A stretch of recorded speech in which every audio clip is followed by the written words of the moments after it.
ധാർമ്മിക് ഒന്ന് പറയോ മോനെ, ഇന്നലെ എന്താ പഠിച്ചത് നമ്മള്? എന്തൊക്കെ പഠിച്ചു? ലാൻഡ്സ്കേപ്പും പോർട്രേറ്റും. ലാൻഡ്സ്കേപ്പ് EVS പക്ഷേ ടൈം ടേബിൾ IT ആണല്ലേ. IT ആഴ്ചയിൽ ഒരു ദിവസമല്ലേ ഉള്ളൂ. പക്ഷെ ടൈം ടേബിൾ IT ആണല്ലേ. ടൈം ടേബിൾ IT തന്നെ ഉള്ളത്.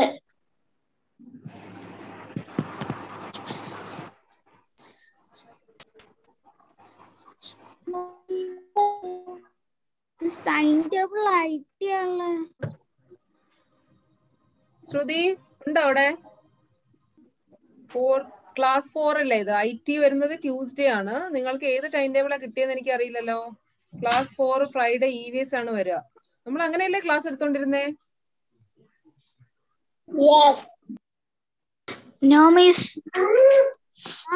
ഫ്രൈഡേ ഇതുവരെ IT ക്ലാസ് എടുത്തിട്ടുണ്ടോ നിങ്ങൾക്ക്?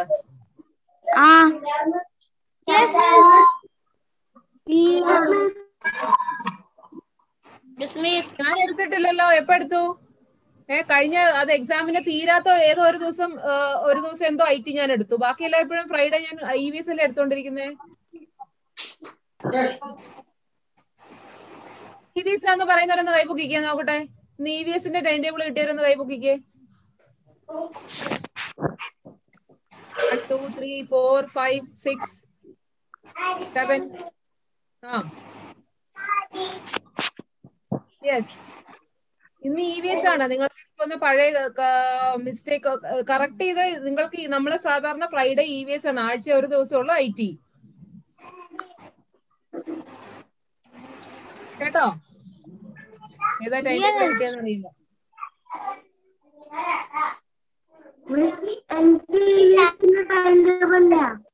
IT നമുക്ക് ട്യൂസ്ഡേ ആണ്. നിങ്ങൾക്ക് ക്ലാസ് 4ന് IT വരും. ആഴ്ചയിൽ ഒരു ദിവസമാണ് IT വരുന്നത്. ഓക്കെ,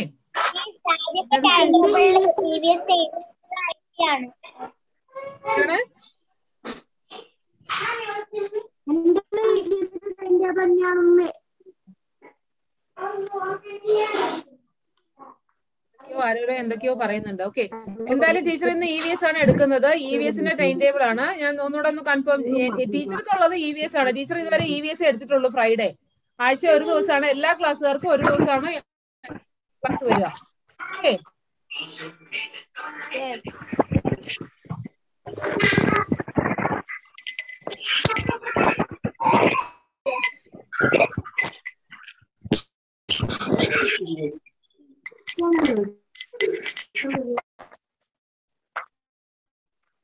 ഇപ്പം യെസ്. സോ നമ്മൾ ഇന്നലെ മൗണ്ടൻ റേഞ്ചിനെ പറ്റി പഠിച്ചു അല്ലെ. നോർത്തേൺ സ്റ്റേറ്റ്സിലുള്ള മൗണ്ടൻ റേഞ്ചിനെ പറ്റി പഠിച്ചു.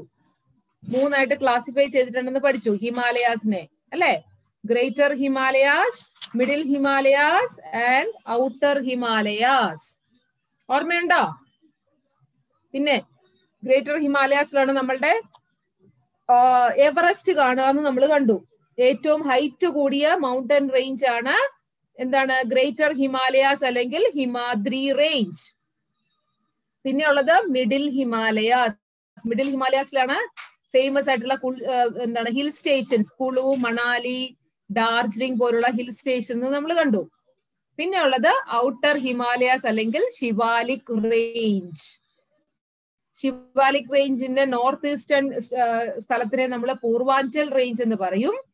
പിന്നെ എന്താണ്? ഈ ഭാഗത്താണ് കൂടുതൽ ഫോറസ്റ്റ് നമുക്ക് കാണാൻ സാധിക്കുക. ഇത് ഹൈറ്റ് ഏറ്റവും കുറഞ്ഞ സ്ഥലമാണ്. തിക് ഫോറസ്റ്റ് നമുക്ക് ഈ റേഞ്ചിൽ നമുക്ക് കാണാൻ സാധിക്കും. ഇന്നലെ ടീച്ചർ നോട്ട് ഇട്ടിട്ടുണ്ടായിരുന്നു, കണ്ടോ? ഗ്രൂപ്പിൽ നോട്ട് ഇട്ടിട്ടുണ്ടായിരുന്നു, കണ്ടല്ലോ എല്ലാവരും? Yes, okay. നമുക്കൊരു ചെറിയൊരു വീഡിയോ കാണാം. ഇന്നലെ പഠിപ്പിച്ചതിന്റെ ഒരു വീഡിയോ നമുക്ക് കാണാം. അപ്പൊ നിങ്ങൾക്ക് കുറച്ചും കൂടെ ഒരു ക്ലാരിറ്റി ആവും.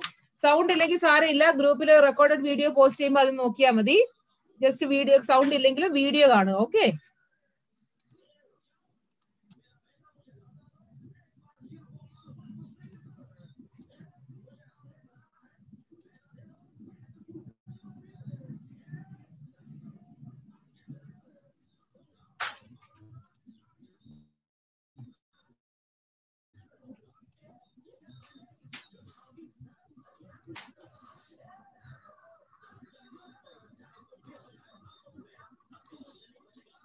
Hello, children. In this module, you will learn about the northern mountains of India. Find the northern mountain range. If you said the northern part of India,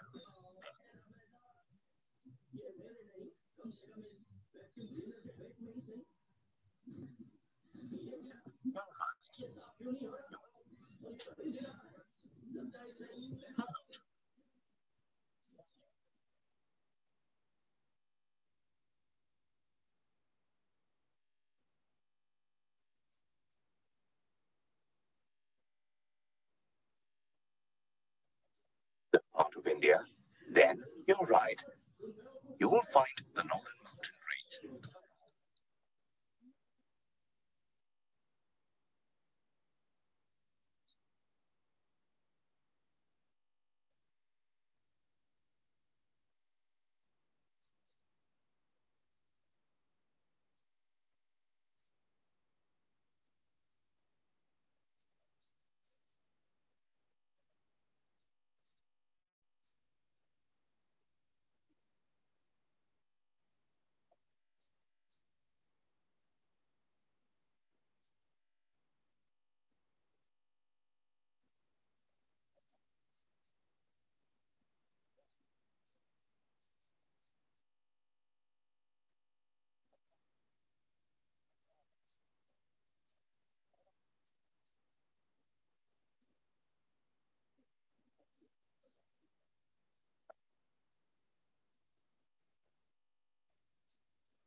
ഇന്നലെ ഞാൻ പറഞ്ഞില്ലേ ഹിമാലയാസ് കൊണ്ട് എന്തൊക്കെയാണ് യൂസസ് എന്ന് പറഞ്ഞത്, അതാണ് ഇപ്പൊ കാണിച്ചുകൊണ്ടിരിക്കുന്നത്.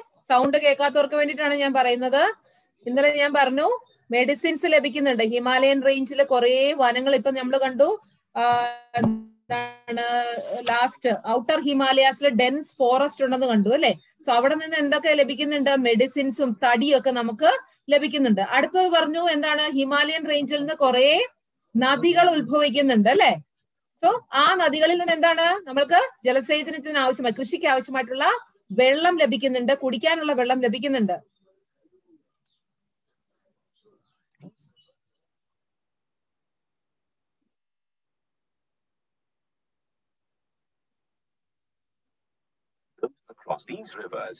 സോ ഈ റിവറിൽ കൂടെ കുറെ ഡാമുകൾ കെട്ടിയിട്ടുണ്ട്. ഡാമുകളിൽ നിന്ന് നമുക്ക് ഇലക്ട്രിസിറ്റി ജനറേറ്റ് ചെയ്യാൻ പറ്റും.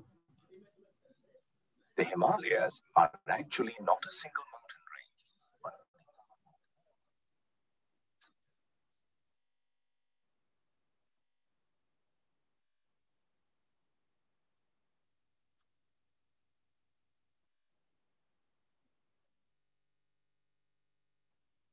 and the Shivalik or the outer Himalaya.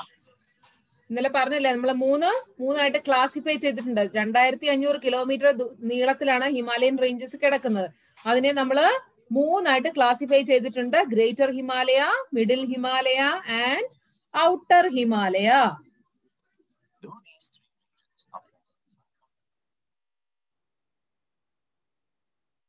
ഇന്നലെ ഞാൻ പറഞ്ഞു river Valley and passes.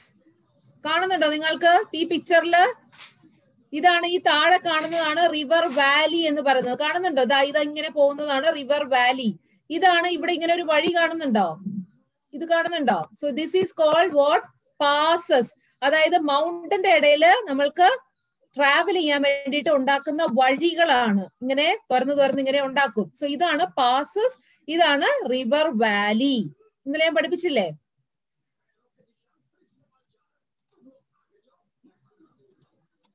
One range to another. To help people travel in these ranges, we can find narrow paths. Passes എന്ന് പറഞ്ഞ വഴി.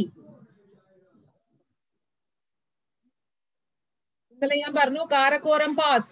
കാരക്കോരം ആ വഴിനെയാണ് പറയുന്നത്. ഷിപ്കില, റോത്താങ് പാസ്,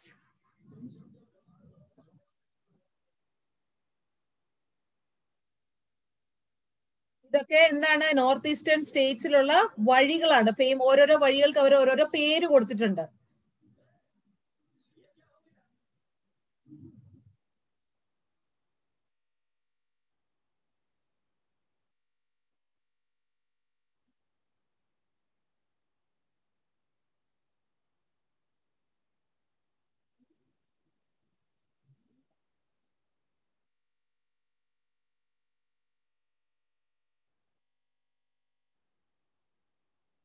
ഹിമാദ്രിയാണ് ഏറ്റവും ഹൈറ്റ് കൂടിയ റേഞ്ചസ്, ഗ്രേറ്റർ ഹിമാലയാസ്. അവിടെയാണ് ഞാൻ പറഞ്ഞു എന്താണ് മൗണ്ട് എവറസ്റ്റ് കാണുന്നത്.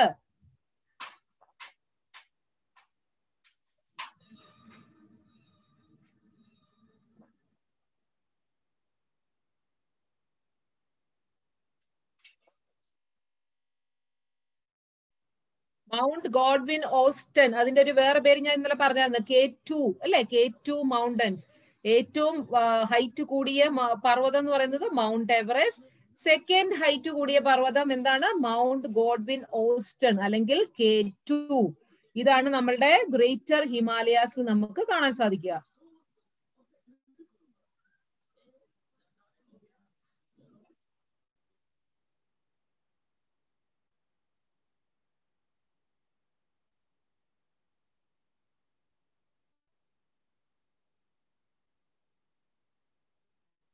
As it is the highest mountain peak in the world, many people try to climb Mount Everest and create a record.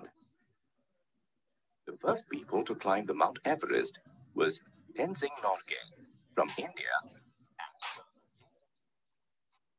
നിങ്ങൾ ചിലർക്കെങ്കിലും അറിയാം എവറസ്റ്റ് ആദ്യമായിട്ട് കീഴടക്കിയത് അല്ലെ, എവറസ്റ്റിൽ കാൽകുത്തിയത്. 8848 മീറ്റർ ഹൈറ്റ് ആണ് എവറസ്റ്റ് കൊടുമുടിയുടെ ഉയരം. സോ അവിടെ ആദ്യമായിട്ട് പൊക്കത്തിൽ ആദ്യമായിട്ട് കയറിയതാരാണ്? Tenzing Norgay and Edmund Hillary. ഇവർ രണ്ടുപേരുമാണ് ആദ്യമായിട്ട് എവറസ്റ്റിന്റെ മുകളിൽ എത്തിയത്. 1953.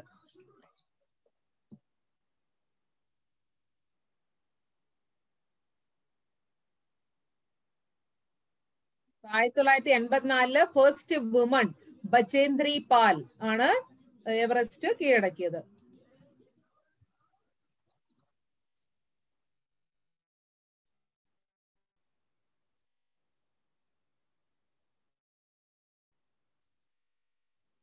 K2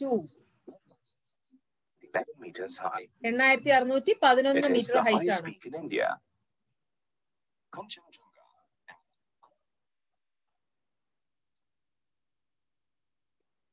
ഹിമാദ്രിയിൽ കാണപ്പെടുന്ന വേറെ രണ്ട് പർവ്വത നിരകളാണ് കഞ്ചൻജംഗ ആൻഡ് അന്നപൂർണ. എവറസ്റ്റും K2 ഒക്കെ മാതിരി തന്നെ കഞ്ചൻജംഗ ആൻഡ് അന്നപൂർണ.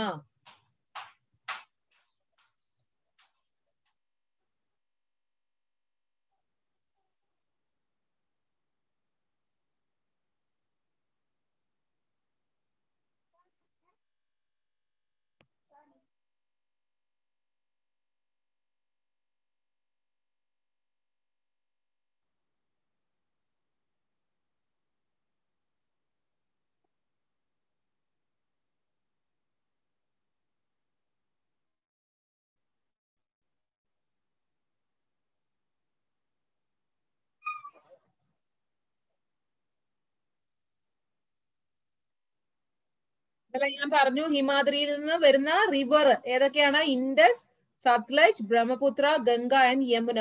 ഇവിടെ നിന്നാണ് ഉത്ഭവിക്കുന്നത് ഇത്രയും നദികള്.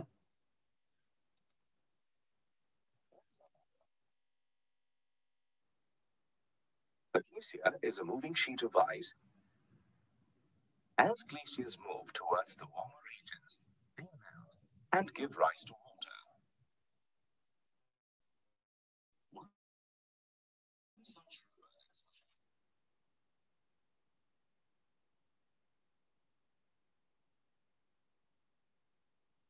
In this region, ഇവിടെ പോപ്പുലേഷൻ വളരെ കുറവായിരിക്കും. കാരണം ഇത് ഹൈറ്റ് കൂടിയ സ്ഥലമാണ്. എന്താണ്, അവിടെ തണുപ്പ് ഭയങ്കര കൂടുതലായിരിക്കും. അങ്ങനെയുള്ള സ്ഥലങ്ങളിൽ പോപ്പുലേഷൻ വളരെ കുറവായിരിക്കും. എന്നാലും കുറച്ചൊക്കെ ആൾക്കാർ താമസിക്കുന്നുണ്ട്. ഓക്കെ, സോ ഒരു ഐഡിയ കിട്ടിയല്ലോ എന്താണെന്നുള്ളത്.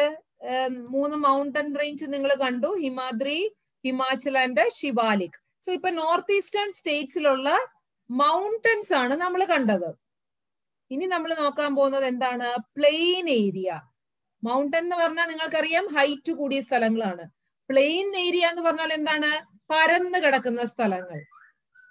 ഓക്കെ, രണ്ട് വ്യത്യാസമുണ്ട്. മൗണ്ടൻ എന്ന് പറഞ്ഞാൽ ഹൈറ്റ് ഉള്ളത്, പ്ലെയിൻ ഏരിയ എന്ന് പറഞ്ഞാൽ പരന്ന് കിടക്കുന്ന, സമതലം എന്നൊക്കെ നമ്മൾ പറയും. പരന്ന് കിടക്കുന്ന സ്ഥലം, അങ്ങനെയുള്ള സ്ഥലങ്ങളും ഉണ്ട് നോർത്ത് ഈസ്റ്റേൺ സ്റ്റേറ്റ്സിൽ. സോ അതാണ് നമ്മൾ അടുത്തത് പഠിക്കാൻ പോകുന്നത്. Plains in the northern states. എല്ലാവരും എഴുതിക്കേ, plains in the north.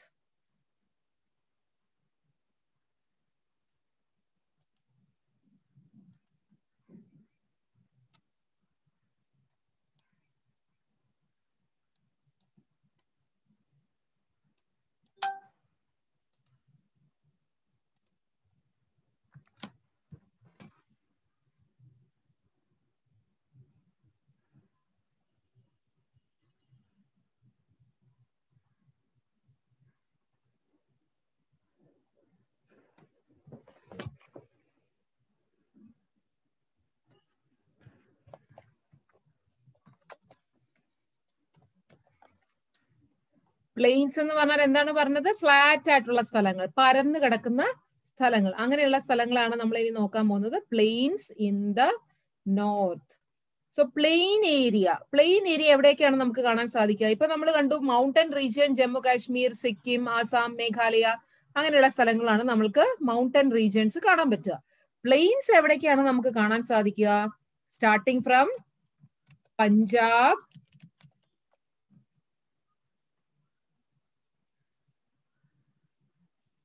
and ends in Assam. So പഞ്ചാബിൽ തുടങ്ങിയിട്ട് ആസാം വരെയുള്ള കുറച്ച് സ്ഥലങ്ങളിലാണ് നമ്മൾക്ക് പ്ലെയിൻ ഏരിയ നമുക്ക് കാണാൻ സാധിക്കുക, പരന്നു കിടക്കുന്ന ഏരിയ നമുക്ക് കാണാൻ സാധിക്കുക. മൗണ്ടൻസ് എവിടെ കണ്ടു? ജമ്മു കാശ്മീർ തൊട്ട് എന്താണ് ആസാം, മേഘാലയ, മണിപ്പൂർ, മിസോറാം, അങ്ങനെയുള്ള അരുണാചൽ പ്രദേശിൽ വരെ വന്ന് നിൽക്കും. ഈ പ്ലെയിൻ ഏരിയ നമ്മൾക്ക് എന്താണ്? ആസാമിന്റെ കുറച്ച് ഭാഗം പരന്നതായിരിക്കും, കുറച്ച് ഭാഗം മൗണ്ടൻസ് കാണും. അപ്പം ഇവിടെ നോർത്ത് ഈസ്റ്റേൺ സ്റ്റേറ്റ്സിൽ എവിടെയാണ് സ്റ്റാർട്ട് ചെയ്യുന്നത്? പഞ്ചാബ് തൊട്ട് അവസാനിക്കുന്ന എവിടെയാണ്? നമ്മളുടെ ആസാമിലാണ് അവസാനിക്കുന്നത്. സോ ഈ പ്ലെയിൻ ഏരിയ നമ്മൾ ഓൾസോ നോൺ ആസ് എന്താണ്? ഇൻഡോ ഗാൻജറ്റിക് പ്ലെയിൻസ് എന്നും നമ്മൾ പറയും. Also called as what? Plains in the നോർത്തിനെ നമ്മൾ എന്താണ് വിളിക്കുന്നത്? Also known as Indo Gangetic plains, also called. ഞാൻ ഇന്നലെ പറഞ്ഞു, ഞാൻ ഇത് ക്ലാസ് കഴിഞ്ഞിട്ട് ഞാൻ നോട്ട് ഇടാം, നിങ്ങൾ ഇവിടെ ശ്രദ്ധിക്കൂ. ധൃതി പിടിച്ച് അമ്മമാര് കൂടെ ഉണ്ടേ അവർ എഴുതിക്കോട്ടെ, അല്ലാത്തവർ ഇവിടെ ശ്രദ്ധിച്ചിരിക്കും. ഞാൻ പറഞ്ഞു ഇതിനകത്ത് കുറെ ടേംസുകളൊക്കെ പഠിക്കാനുണ്ട്, അതുകൊണ്ട് ഇവിടെ ശ്രദ്ധിച്ചിരിക്കണം. ധൃതി വെച്ചിട്ട് എന്തിനാണ് എഴുതുന്നത്? നിങ്ങൾക്ക് ഞാൻ ഗ്രൂപ്പിൽ ഇടുന്നില്ലേ? പിന്നെന്താണ്? പ്ലെയിൻസ് ഇൻ ദ നോർത്തിനെ എന്താണ് വിളിക്കുന്നത്? ഇൻഡോ ഗാൻജറ്റിക് പ്ലെയിൻസ് എന്നും നമ്മൾ വിളിക്കും. എവിടെ തൊട്ടാണ് സ്റ്റാർട്ട് ചെയ്യുന്നത്? പഞ്ചാബ് തൊട്ട് ആസാം വരെയാണ് നമ്മൾക്ക് പ്ലെയിൻ ഏരിയ, പരന്നു കിടക്കുന്ന സ്ഥലങ്ങൾ നമ്മൾക്ക് കാണാൻ സാധിക്കുക. സോ ഏതൊക്കെയാണ് ഈ ഏരിയയിലുള്ള rivers? The rivers Indus, Sutlej, Ganga and Brahmaputra. ഇത് ഈ 4 റിവർ ആണ് ഈ പ്ലെയിൻ ഏരിയയിൽ കൂടെ ഫ്ലോ ചെയ്യുന്നത്. ഒറിജിനേറ്റ് ചെയ്യുന്ന എവിടെ നിന്നാണ്? ഹിമാലയാസിൽ നിന്നാണ്. ഹിമാലയൻ അത് സ്റ്റാർട്ട് ചെയ്തിട്ട് ഒഴുകി എവിടെ കൂടെ വരും? ഈ പ്ലെയിൻ ഏരിയയിൽ കൂടെ 4 റിവേഴ്സ് ആണ് കടന്നു പോകുന്നത്. ഏതൊക്കെയാണ്? Rivers flow through these area, these plain area. Okay, areas are ഏതൊക്കെയാണ്? Indus, Sutlej, Ganga and Brahmaputra. ഇത്രയും റിവർ ആണ് എന്താണ് നോർത്തേൺ പ്ലെയിൻ ഏരിയ അല്ലെങ്കിൽ ഇൻഡോ ഗാൻജറ്റിക് പ്ലെയിനിൽ കൂടെ പാസ് ചെയ്യുന്നത്. ഇത്രയും റിവർ ആണ്: ഇൻഡസ്, സത്ലജ്, ഗംഗ ആൻഡ് ബ്രഹ്മപുത്ര. സോ ഈ റിവർ ഇങ്ങനെ ഒഴുകി വരുമ്പോൾ എന്താണ് നിങ്ങൾക്കറിയാം, ഒരു റിവറിൽ കൂടെ നമ്മൾ നോക്കുകയാണെന്നുണ്ടെങ്കിൽ കുറെ ചരല് കാണും, കുറെ കുഴഞ്ഞ മണ്ണ് കാണും. ഇതൊക്കെ എന്ത് ചെയ്യും? ആ റിവർ ഇങ്ങനെ ഒഴുകി വരുന്ന സ്ഥലങ്ങളിലെല്ലാം അതിങ്ങനെ ഡെപ്പോസിറ്റ് ചെയ്യും. നിങ്ങളൊരു നദിക്കരയിലൊക്കെ പോയിട്ടുണ്ടെങ്കിൽ നിങ്ങൾക്ക് കാണാം, കോർണറിലായിട്ട് അല്ലെങ്കിൽ അതിന്റെ തീരത്തായിട്ട് എന്താണ് കുറെ ചരല് കാണാം, ചിലപ്പോൾ കുഴഞ്ഞ മണ്ണ് കാണാം. സോ എന്താ ചെയ്യുന്നത്? ഈ റിവർ ഒഴുകി വരുന്ന സ്ഥലത്തു കൂടെ എല്ലാം ഈ പറയുന്ന ചരൽ മണ്ണും കുഴഞ്ഞ മണ്ണും എല്ലാം ഡെപ്പോസിറ്റ് ചെയ്ത് ഇങ്ങനെ പോകും. ചരലിനെ നമ്മൾ സിൽട്ട് സോയിൽ എന്ന് പറയും, അലൂവിയം എന്ന് പറയും, അല്ലെ? സിൽട്ട് എന്ന് പറഞ്ഞാൽ ചരൽ പോലെ, അതായത് കുറച്ച് ഉരുളൻ വലിപ്പമുള്ള കല്ലുകൾ. സോ അതിങ്ങനെ ഒഴുകി പോകുന്ന സ്ഥലം, ഈ റിവർ ഇതുവഴി എല്ലാം ഒഴുകുന്നുണ്ടോ അതെല്ലാം പോയിട്ട് ഈ മണല് ഇങ്ങനെ കൊണ്ടുപോയിട്ട് അവിടെ പോയിട്ട് ഈ തീരങ്ങളിലെല്ലാം ഇങ്ങനെ ഡെപ്പോസിറ്റ് ചെയ്തിട്ടാണ് ഈ റിവർ ഇങ്ങനെ ഒഴുകുന്നത്. സോ ഇൻഡോ ഗാംജറ്റിക് പ്ലെയിൻസിൽ നമുക്ക് 4 rivers, Indus, Sutlej, Ganga and Brahmaputra. So നമ്മളുടെ പ്ലെയിൻസ് ഇൻ നോർത്തിനെ നമ്മൾ 3ആയിട്ട് ഡിവൈഡ് ചെയ്തിട്ടുണ്ട്. ഏതൊക്കെയാണ്? Indus basin, Ganga basin and Brahmaputra basin. അതായത് ഇതിലേക്കൂടെ ഒഴുകുന്ന നദികളെ ബേസ് ചെയ്തിട്ട് it is classified into 3 types. Plains in the നോർത്തിനെ 3ആയിട്ട് ക്ലാസിഫൈ ചെയ്തിട്ടുണ്ട്. Indus basin. അഫ്ല ഒക്കെ എഴുതുന്ന തിരക്കിലാണ്, ഞാൻ പറയുന്നൊന്നും കേൾക്കുന്നില്ല അല്ലെ? അഫ്ല എന്താ അവിടെ ചെയ്യുന്നോണ്ടിരിക്കുന്നേ? എഴുതുവല്ലേ? എനിക്കറിയാം, കാണുമ്പോ അറിയാം. പറഞ്ഞാ നിങ്ങൾ കേൾക്കുന്നില്ല. ധാർമ്മിക് അവിടെ എഴുതുന്നതിന്റെ തിരക്കിലാണ് അല്ലേ? നിങ്ങൾക്കിപ്പോ ഇപ്പൊ അങ്ങോട്ട് എഴുതി എടുത്തിട്ട് നിങ്ങൾക്ക് എന്താണ് ഇത്ര അത്യാവശ്യം? ഞാൻ പറയുന്നില്ലേ ഞാൻ ഗ്രൂപ്പിൽ ഇടാന്ന്? ഞാൻ പറയുന്ന പോലെ ശ്രദ്ധിക്കുന്നുണ്ടോ നിങ്ങള്? ഇങ്ങനെയാണെങ്കിൽ ഞാൻ അടുത്ത ക്ലാസ് തൊട്ട് നോട്ടേ തരില്ല. അതാണ് സംഭവിക്കാൻ പോകുന്നത്.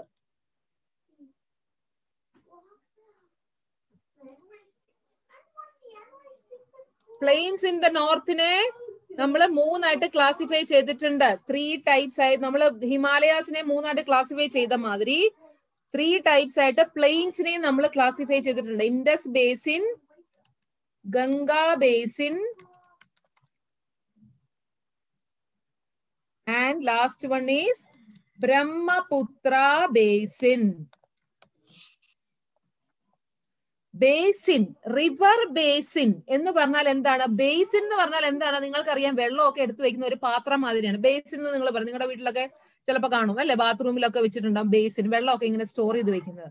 അപ്പൊ നമ്മളുടെ റിവർ ബേസിൻ എന്ന് പറഞ്ഞാൽ എന്താണ്? അതായത് റിവർ ഒഴുകി വരുന്ന ആ ഏരിയ ഞാൻ കാണിച്ചു തരാം.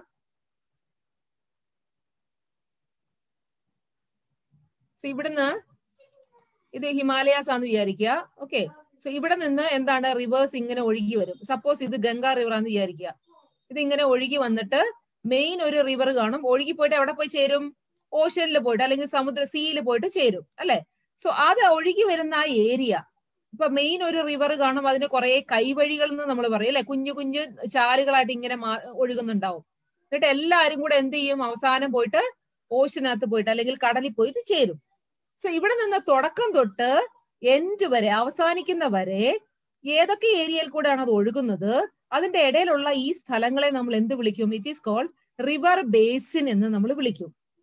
അതായത് റിവർ കവർ ചെയ്യുന്ന ഏരിയ, അതിനെയാണ് നമ്മൾ റിവർ ബേസിൻ എന്ന് നമ്മൾ വിളിക്കുന്നത്. സോ നമ്മളുടെ പ്ലെയിൻസ് ഇൻ നോർത്തില് 3 റിവർ ആണ് ഇതുപോലെ ബേസിൻ ഉണ്ടാക്കുന്നത്.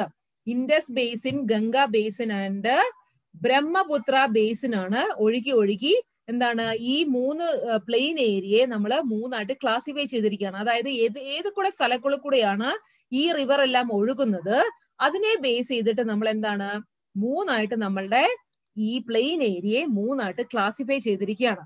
Indus basin, Ganga basin and Brahmaputra basin എന്ന് പറഞ്ഞ് 3ആയിട്ട് ക്ലാസിഫൈ ചെയ്തിരിക്കുകയാണ്.